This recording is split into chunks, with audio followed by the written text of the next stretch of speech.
안녕하십니까 시청자 여러분, 박정호입니다. 더불어민주당 전국대의원 대회가 이제 다음 주말로 다가왔습니다. 열흘이 채 남지 않았는데요. 어떤 새로운 지도부가 집권 여당을 이끌게 될지 많은 분들이 관심을 가지고 계십니다.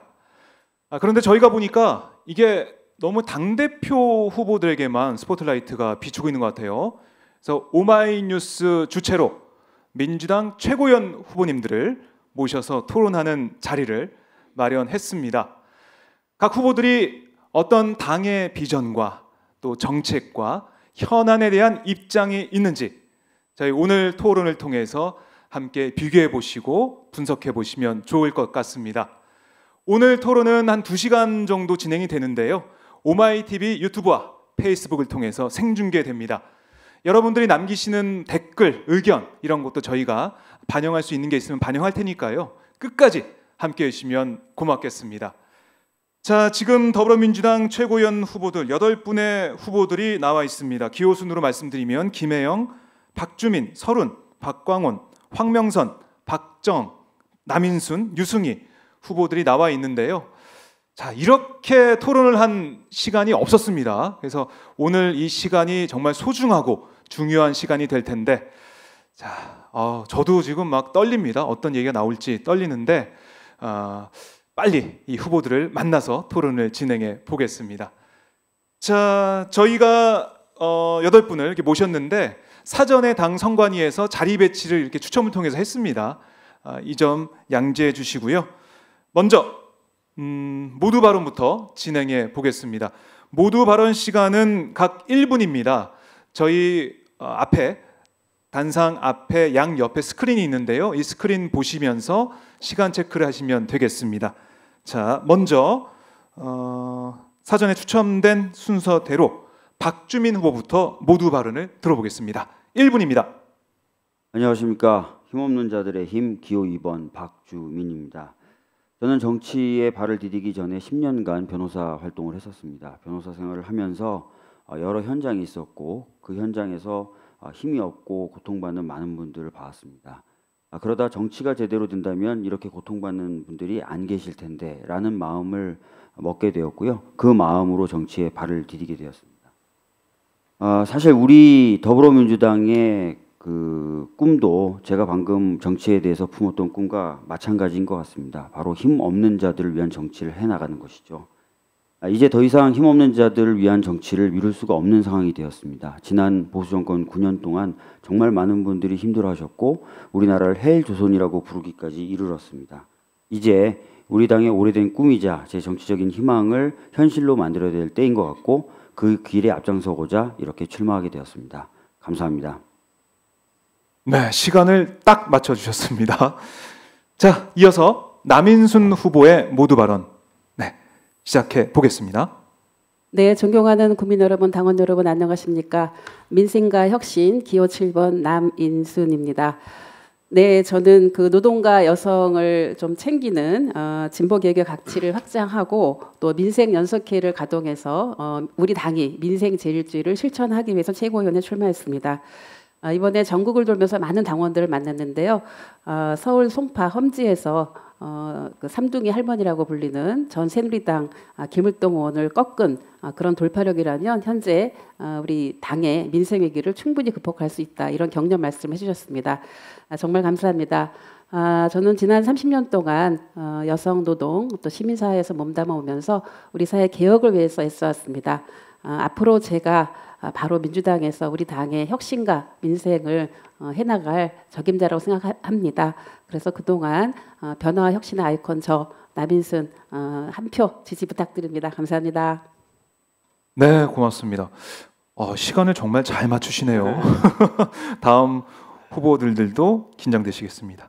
자, 박광원 후보 1분 드립니다. 네, 국민 여러분, 당원 여러분 반갑습니다. 문재인의 대변인, 권리당원의 대변인 기호 4번 박광원입니다. 나라다운 나라는 아직 멀었습니다. 갈 길이 멉니다. 나라다운 나라는 모든 국가기관 그리고 모든 국민이 자기의 위치에서 자기 일을 책임 있게 하는 것입니다. 드루킹 특검이 김경수 경남지사의 구속영장을 청구했습니다. 대단히 위험한 정치적 선택이라고 봅니다. 김경수 지사에게는 모독일 수도 있고 지지자와 국민들에게는 조롱일 수도 있습니다. 당에서 강력하게 대응해야 된다고 보고요. 저도 함께 하겠습니다.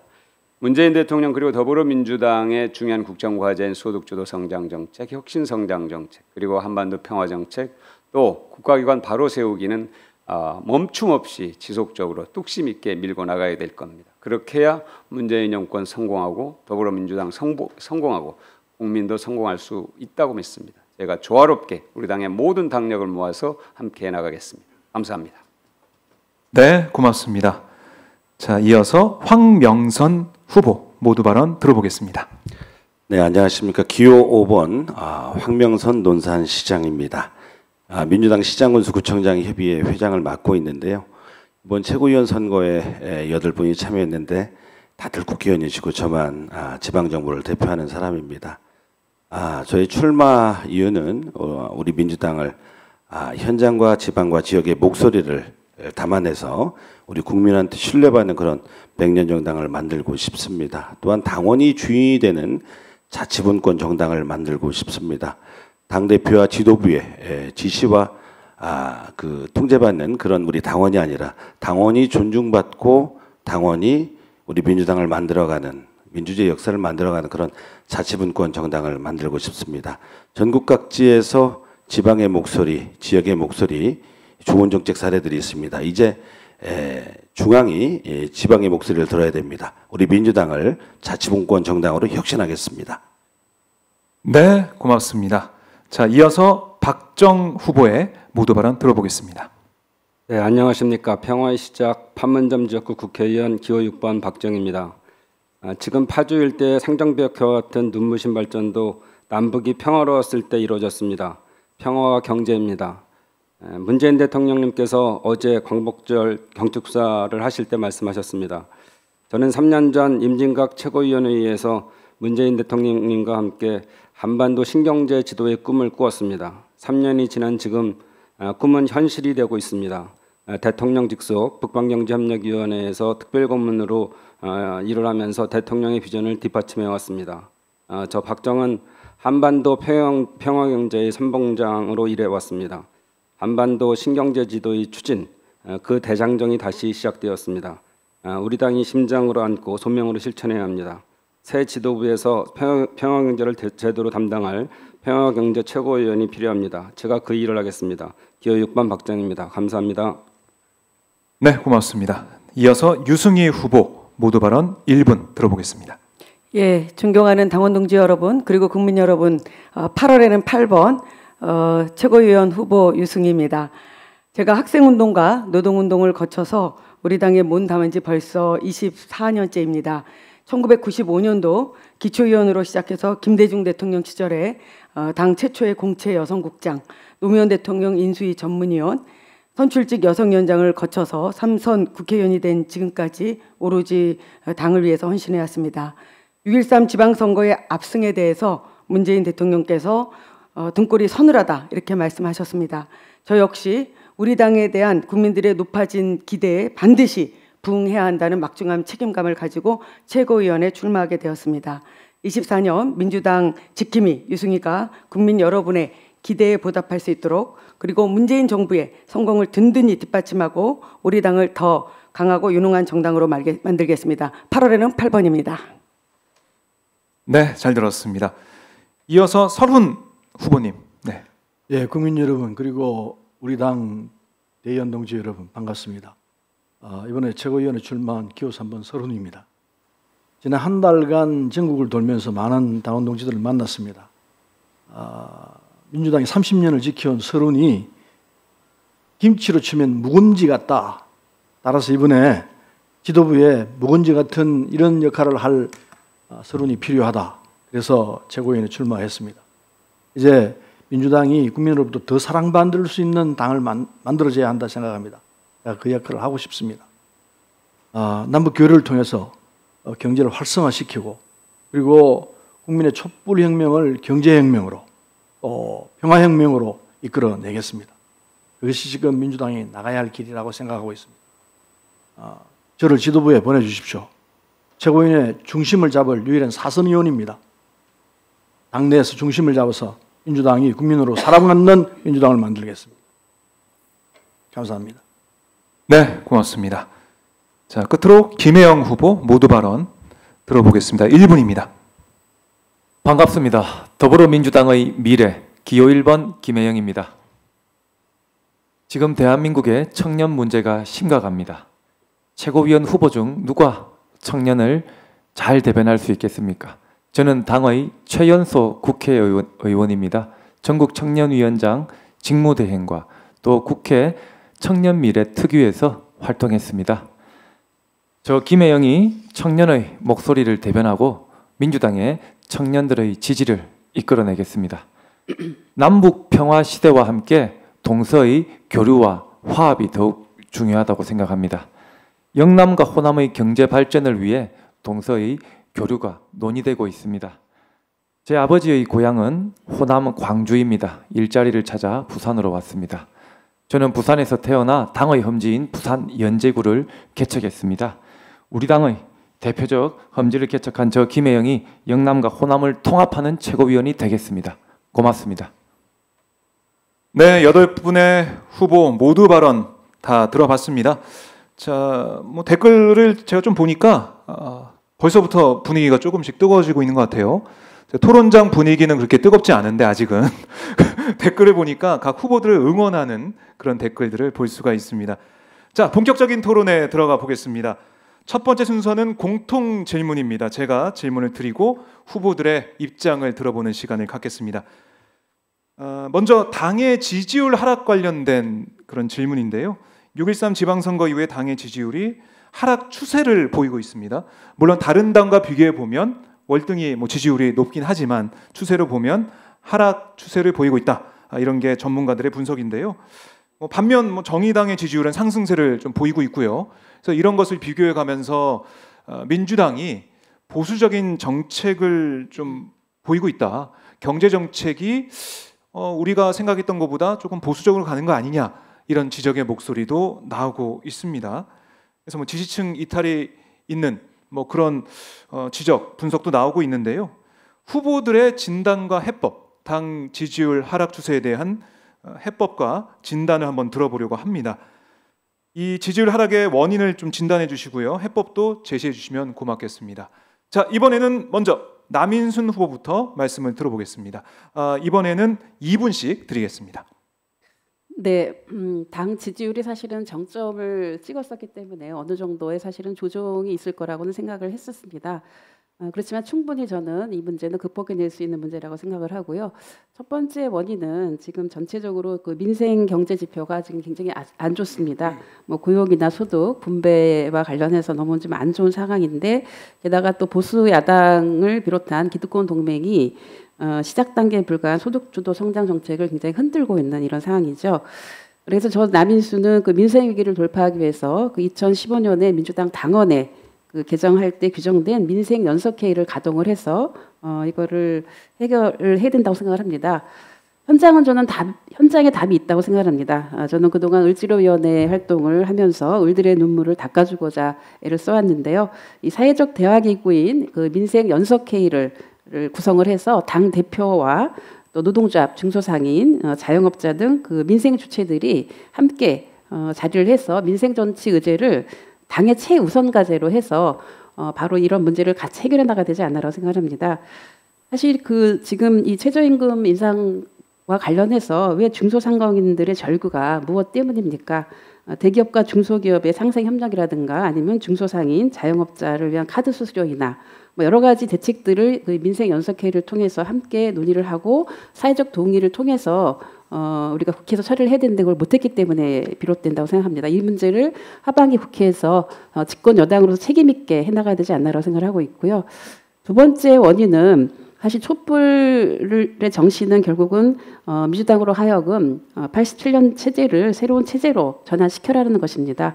개혁 과제가 좀 지지부진해서 그런 것이 아닌가. 그래서 당의 정체성을 분명히 해서 이런 촛불에서 얘기했던 그 개혁 과제들을 차질 없이 추진해야만 된다고 생각합니다. 저 남인순이 그것을 하도록 하겠습니다. 네, 고맙습니다. 시간이 조금 부족한 면이 있는데요. 네, 한정된 시간에 저희가 토론하다 보니까요. 조금 양해 부탁드리고요. 자, 이어서 박광훈 후보의 말씀 들어보겠습니다. 네, 지지율의 변화 무겁게 받아들입니다. 그러나 지지율의 변화에 일희일비할 필요는 없다. 그 의미를 정말로 새기면서 고쳐야 될 부분 과감하게 고치되 다소 초기에 충격이 있고 불편함이 있더라도 궁극적으로 가야 될 방향이라면 가야 된다. 거기에서 국민들께서 우리와 함께 하실 것이다. 이런 믿음을 갖는 것이 매우 중요하다고 봅니다.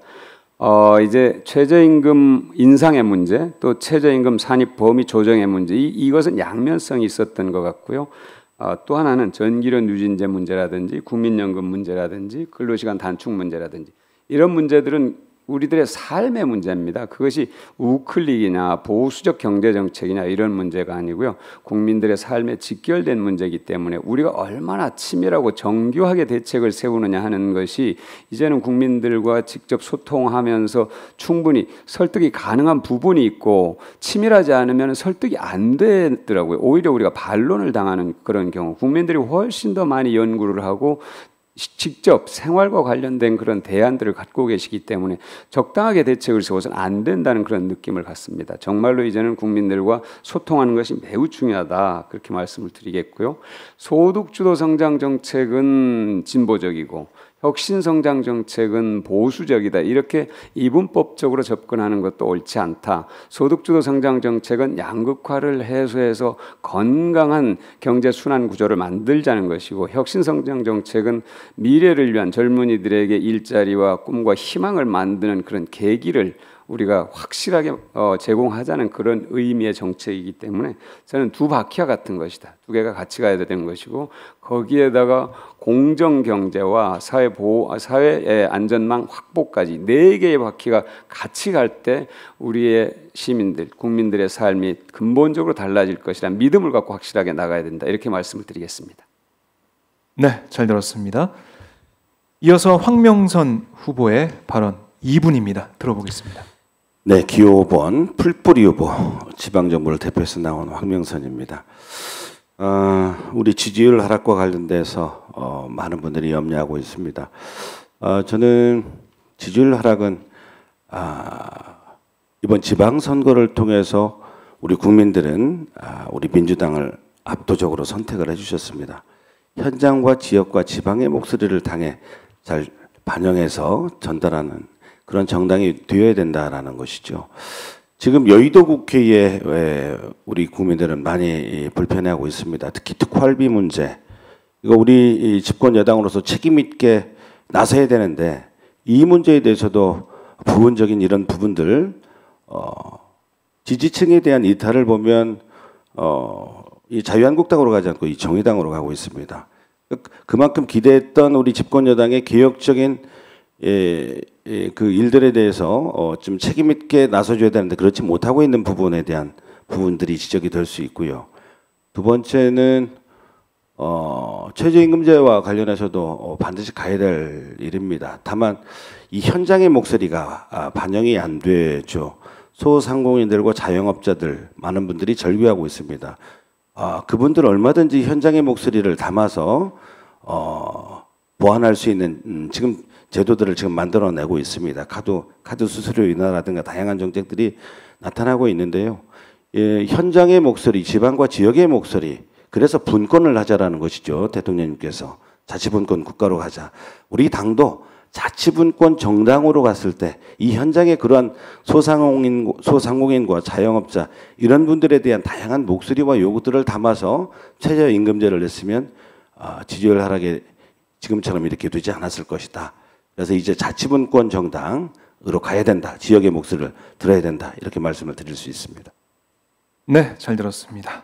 이어서 박정 후보의 발언 들어보겠습니다. 네, 대통령의 지지율은 안정적인데 우리 집권 여당으로서의 민주당의 역할이 제대로 안 되고 있어서 발목을 잡는 느낌이 있습니다. 두 달째 지금 국민들이 어려워하는 부분에 대한 적절한 대안을 내고 있지 못하다 이런 생각이 있습니다. 그리고 또 하나 작은 부분인 것 같지만 큰 문제는 저희가 지금 정책 기조로 삼고 있는 소득주도 성장에 대해서만 보더라도 지금 지난번 지방선거 이후에 9월 달부터 우리가 기초연금이라든지 아동수당을 지불하기로 돼 있습니다. 사실은 이건 야당과의 협의 문제가 아니었습니다. 원래부터 1월 달부터 지급됐다면 그런 소득주도 성장에 의한 민생 경제가 많이 좋아졌을 거라 봅니다. 우리 소득주도 성장 그리고 혁신성장 그리고 공정경제가 있는데 또한 이 소득주도 성장과 그다음에 혁신성장을 분리해서 보는 것은 문제가 있다고 봅니다. 예를 들어서 금융 분야에 대한 혁신 성장을 예를 들게 되면 우리가 청년에 대한 주거 문제만 보더라도 본인이 보증금이 1,000만 원밖에 없습니다. 이럴 때 월세가 50만 원, 40만 원 할 수 있는데 보증금을 3천만 원을 내게 되면 여기서는 30만 원대로 떨어질 수가 있습니다. 이런 경우에는 국가가 충분히 보증을 지급에 대한 보증을 함으로써 청년들의 가처분 소득을 10만 원, 20만 원 늘릴 수 있습니다. 그래서 이런 식으로 우리가 사회수당에는 최저임금에 대한 상승뿐만 아니라 여러 가지 이런 기초노령연금 그리고 아동수당 또한 가처분 소득을 높이는 이런 방향으로 했을 때 이것이 대안이 될 수 있습니다. 이런 식으로 우리 민주당이 한 분 한 분의 국회의원뿐만 아니라 모든 우리 시도 광역시장도 마찬가지로 총력을 다해서 자기 실력을 발휘해서 이 위기를 돌파해야 된다고 생각합니다. 이상입니다. 네, 잘 들었습니다. 이어서 유승희 후보의 발언 들어보겠습니다. 예, 당 지지율이 하락세를 보이는 것은 분명합니다.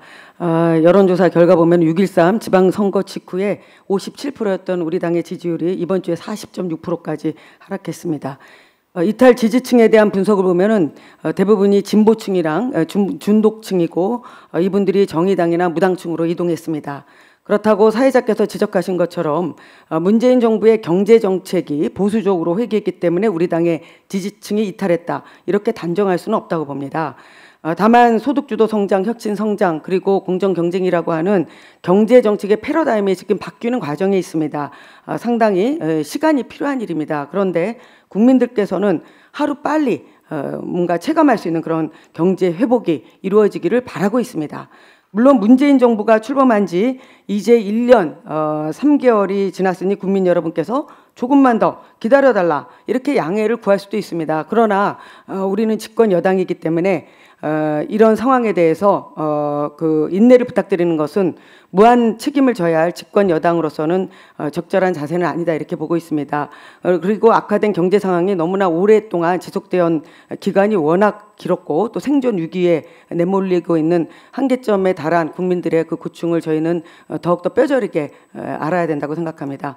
결국 시간과의 싸움인데 경제 악화와 일자리 문제 등 민생이라고 하는 근본적인 과제들을 신속하게 해결할 수 있도록 모든 당력을 집중해야 할 것입니다. 덧붙여 말하면 최근 폐지하기로 한 국회 특활비 문제도 지적하고 있습니다.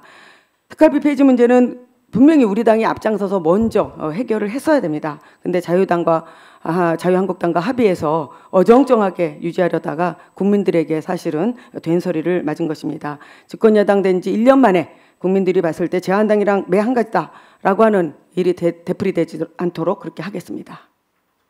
네, 잘 들었습니다. 이어서 서른 의원의 발언 들어보겠습니다. 네, 취임 1주년 지지율이 83%까지 갔었습니다.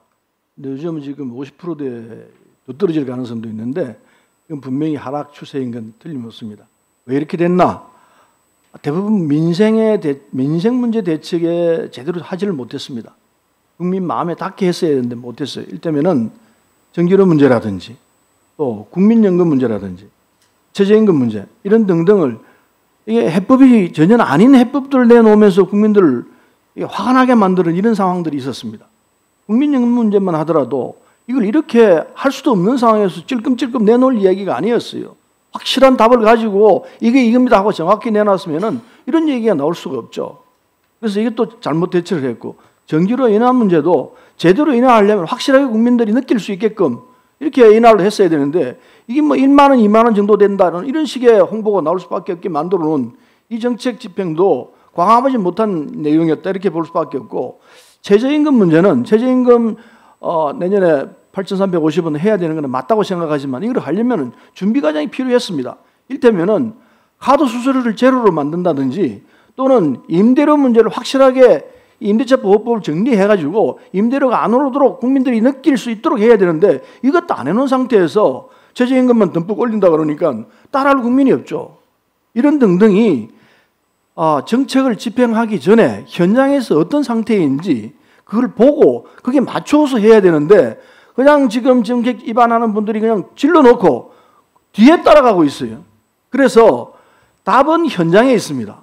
현장을 보면서 해법을 내놓고 따라가도록 해야 되는데 그 역할을 우리 당이 해야 합니다.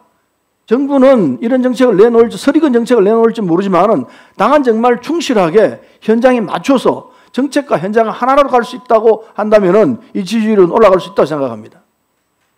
네, 잘 들었습니다. 자, 끝으로 아니죠. 김혜영 후보의 발언 들어보겠습니다. 예, 최근 여론조사 분석 내용을 보면 이탈 지지층 대부분이 정의당이나 무당층으로 이동했습니다. 정권 교체라는 큰 틀에서 하나로 뭉쳤던 지지 세력들이 세분화되는 과정으로 볼 수도 있겠지만 국민들께서 기대했던 민생입법, 개혁입법이 제대로 성과를 내지 못하고 있기 때문으로 보여집니다. 당 지지율 하락을 가볍게 볼 일이 아닙니다. 차기 지도부가 적극적으로 국민들 속으로 들어가야 합니다. 먼저 모든 정책의 기준을 국민 눈높이에 맞추어야 합니다. 예를 들어서 국민 눈높이에 맞지 않는 국회 특수활동비 전면 폐지가 필요합니다. 다음은 민생 문제를 해결하는 데 주력해야 합니다. 국민들께서는 먹고 사는 문제에 가장 관심이 많으십니다. 앉아서 이론적으로 책상에서만 논의할 것이 아니라 좀 더 현장으로 다가가 현장의 생생한 목소리를 들어야 합니다. 민생에는 여야가 없습니다. 민생 문제만큼은 여소야대의 국면을 극복할 수 있다고 봅니다. 야당을 적극 설득해 민생입법 처리해야 합니다. 또한 정책에 대한 대국민 홍보도 대폭 강화할 필요가 있다고 생각합니다.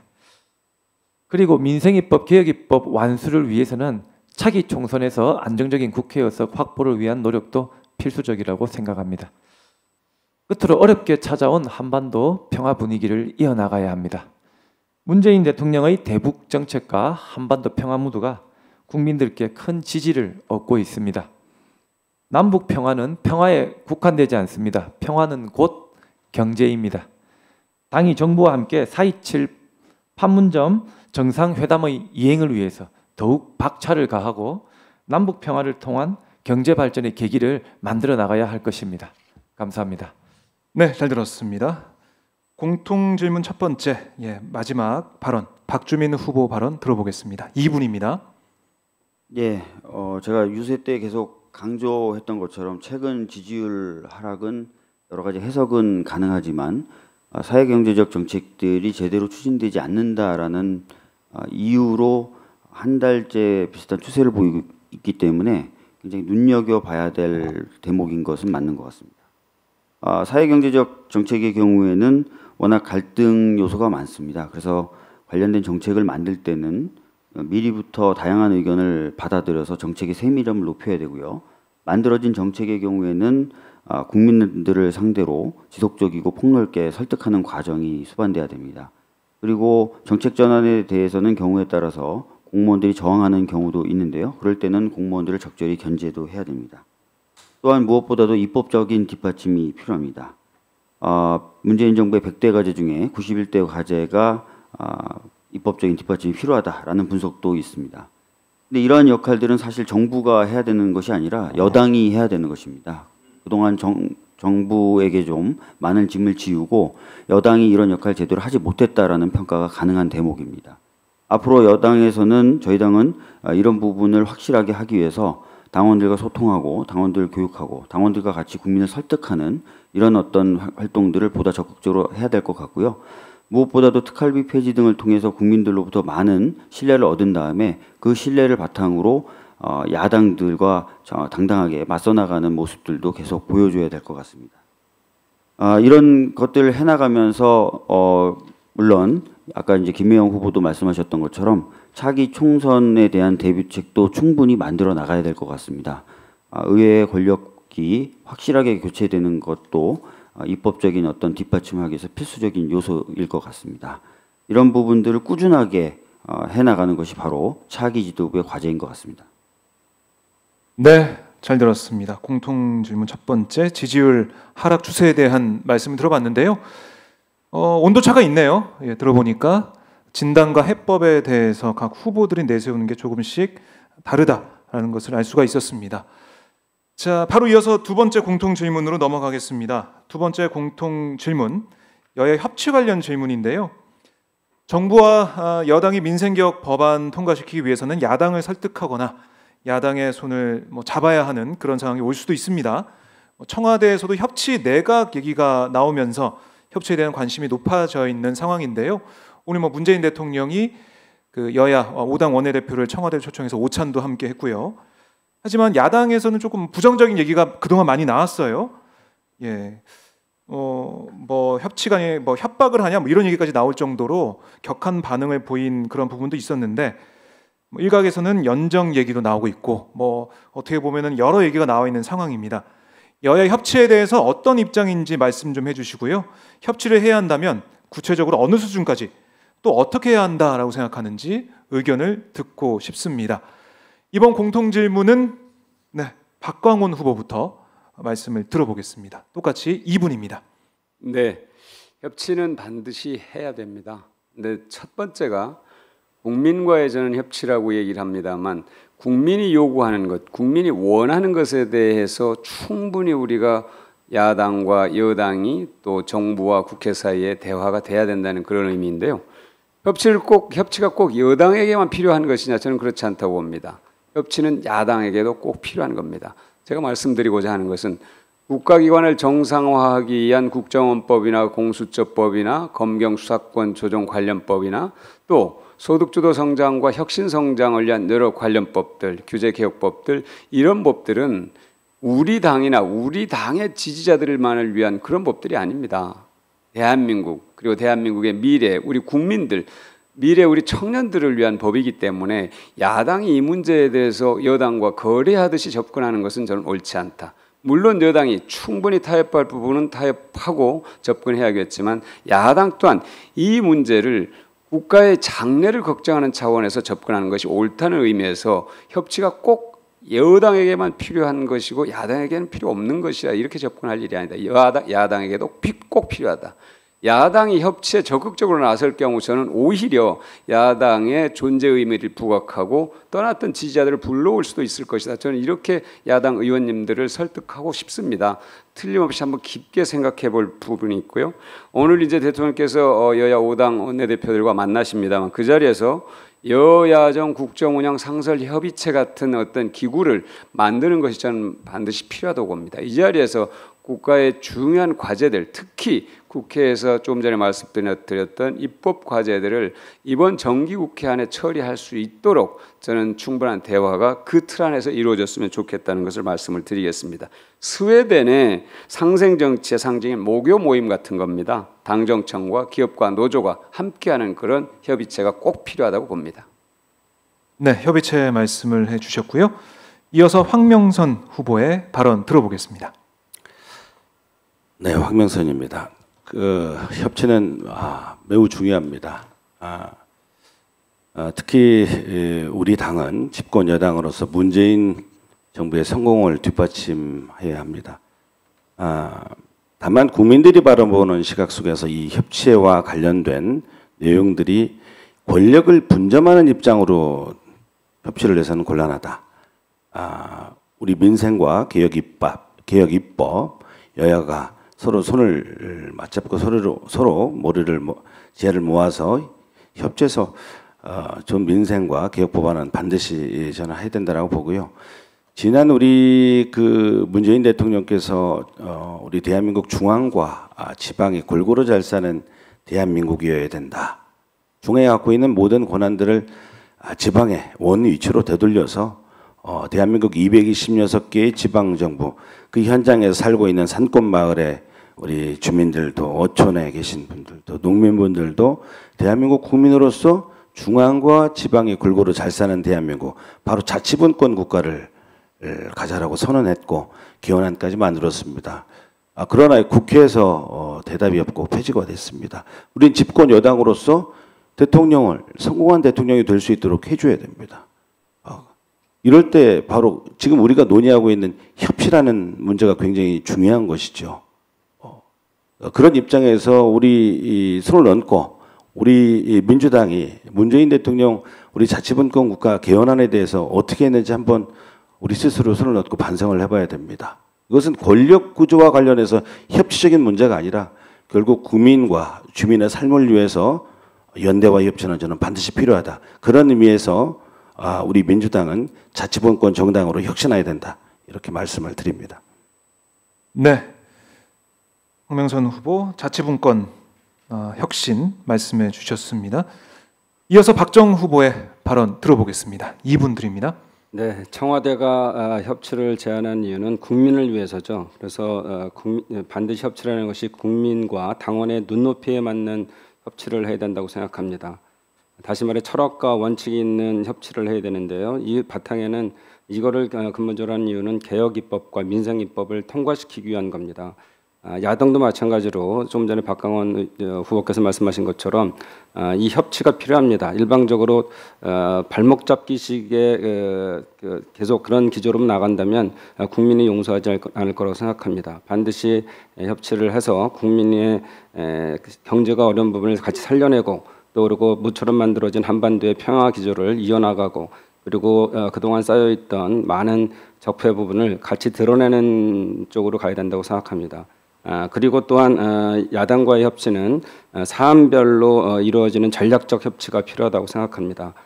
예를 들어서 민주평화당이 추구하고 있는 한반도 평화, 그리고 또 정의당이 추구하고 있는 노동가치 등에 대한 사회개혁적인 공통분모를 찾아서 일방적으로 요구하는 것이 아니고 소통을 통해 합의점을 찾아내고 그래서 전략적으로 추구하는 게 필요하다. 이 협치라는 것이 너무 그걸 정도를 넘어서 연정이나 이렇게 가는 것들은 우리 아마 당원들이나 국민들이 원치 않을 거다 생각하고요. 그래서 우리가 분명한 것은 청와대가 협치를 제안한 배경을 우리 당이 잘 뒷받침해야 되고 야당도 적극적인 협조로 국민을 위한 정치를 하겠다는 자세를 분명히 가져야 된다고 생각합니다. 네, 시간이 조금 남았는데 시간 잘 지켜주셨고요. 사안별로 각 정당마다 전략적인 협치를 해야 된다 이런 주장을 해주셨습니다. 이어서 유승희 후보의 발언 들어보겠습니다. 2분입니다. 예, 먼저 자유한국당과의 연정은 하늘이 두 쪽 나도 있을 수가 없는 일이라고 저는 분명히 말씀드립니다. 야당과의 협치는 물론 필요합니다. 그러나 연정은 정말 신중히 판단해야 된다고 보고요. 개혁입법은 반드시 실현돼야 되지만 이를 위해서 정치 지향점이 아주 다른 정당과의 연정까지 시도한다면 그건 사실 쉬운 길로만 가겠다고 하는 지극히 아니한 태도이고 뭐 그렇게 한다고 해서 개혁입법이 또 반드시 통과된다는 보장도 없습니다. 편하게 일하라고 국회의원 뽑아주신 것도 아니고 싸울 때는 또 치열하게 싸우고 토론이 필요하면 밤샘 토론이라도 해서 고생하며 일하라고 뽑아주신 겁니다. 정말 그 개혁의 혁명보다 더 어렵다는 말이 실감이 납니다. 물리력을 수반하는 혁명과 달리 민주주의 국가에서의 개혁은 헌법과 법률에 의해서 민주적 절대에 따라서 과정을 거쳐야 되기 때문에 굉장히 지난하기도 합니다. 그런데 이런 과정이 힘들다고 해서 쉬운 길을 찾으려 한다면 먼저 우리 당의 당원 여러분들부터 등을 돌리지 않을까 이렇게 봅니다. 그건 협치가 아니라 야합이 될 수 있습니다. 구체적으로 어느 수준까지의 협치가 가능하다고 물으셨는데 개혁입법의 본질까지 훼손하는 그런 협치는 있을 수 없고 개혁입법의 본질이 지켜지는 선에서 양보할 수 있는 건 또 양보해야 된다 이렇게 봅니다. 그래서 반드시 통과시킬 건 통과시키자 이런 주장을 드리고요. 합의를 위한 노력과 함께 또 표 확보를 위해서는 사실은 야당 의원들 개별적으로 설득하는 과정도 저는 필요하다고 봅니다. 그리고 효과가 있습니다. 합의가 원칙이지만 끝내 불가능하다면 그것은 헌법과 또 국회법에 따른 그런 표 대결로 갈 수밖에 없지 않을까 이렇게 생각한다는 점을 말씀을 드리고 싶습니다. 네, 잘 들었습니다. 개혁입법 정신을 지키는 선을 잘 봐야 된다 강조해 주셨고요. 이어서 서른 후보의 발언 들어보겠습니다. 네, 우리 문재인 정부가 들어서서 우리가 여당이 됨으로 해서 국회 구조가 여소야대가 됐습니다. 우리는 129석밖에 안 됩니다. 우리 당과 뜻을 같이 할 수 있는 당으로는 정의당과 민평당 정도 될 것 같습니다. 그 세력 다 합치더라도 152석 정도 되는 셈입니다. 아주 간신히 과반수를 넘어가는 정도가 되는데 그 내용 가지고는 개혁입법을 순탄하게 처리하기가 만만치가 않습니다. 그래서 이제 이 구체적인 그 협치 방안으로서 다른 야당과의 협치가 나와야 된다 이렇게 주장들을 하고 있는데 우리가 선택을 해야 합니다. 앞으로 21대 총선은 1년 6개월 정도 남아 있습니다. 이 남아 있는 동안에 우리는 개혁법을 해내야 합니다. 해내야 되는데 이 작은 숫자로서 물리적으로는 잘 안 되는 구조입니다. 그러나 우리가 하는 노력들은 진정한 노력들을 국민에게 보여드려야 합니다. 그리고 국민들이 정말 여당이 온갖 노력을 다해서 협치를 하려고 하고 있구나. 그런데도 불구하고 야당이 자한당을 비롯한 야당들이 이게 반대 때문에 심지어 방해 때문에 안 되는 거구나. 이러면 어쩔 수 없습니다. 그건 1년 6개월 뒤에 국민에서 준엄한 심판이 있을 것으로 생각하고 그 이전에 우리가 할 수 있는 모든 최선을 다해서 하는 자세를 보여야 합니다. 그러기 위해서는 152석 가지고도 할 수 있는 일들은 해야 합니다. 그러려면 정의당과 민평당 쪽에 최선을 다해서 그분들과 함께 갈 수 있도록 해야 합니다. 이게 1차 협치라고 생각합니다. 이 1차 협치를 잘하고 못하고에 따라 가지고 우리 당의 능력과 그리고 국민에 대한 진정한 우리 자세를 볼 수 있는 길이 있다고 생각합니다. 그 위의 단계에서는 바른미래당과도 할 수 있는 부분이 있다면 해야 할 거라 생각합니다. 그러나 이게 쉽지는 않을 거라 생각합니다. 어쨌든 국민들에게 최선을 다하는 모습을 보여야 되고 구체적인 방안으로서는 아까 얘기 나왔습니다만 협치 대표부 같은 걸 생각해 볼 수 있다고 생각합니다. 네, 잘 들었습니다.